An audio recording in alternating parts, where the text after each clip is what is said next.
Tagliamento è il principale corso d'acqua dell'Alto Adriatico.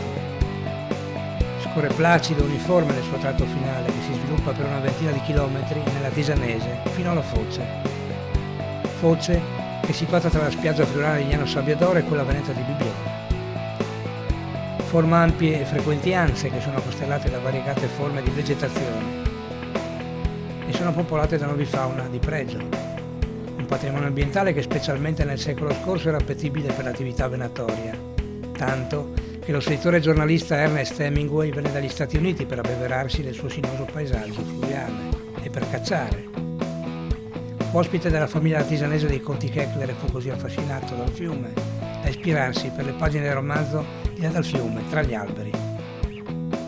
Il tagliamento che nasce nelle Alpi Carniche ha formato nel millennio la pianura friulana e la riviera friulana e ha dato motivo a civiltà e popoli di insediarsi nel suo bacino per sfruttare la navigabilità.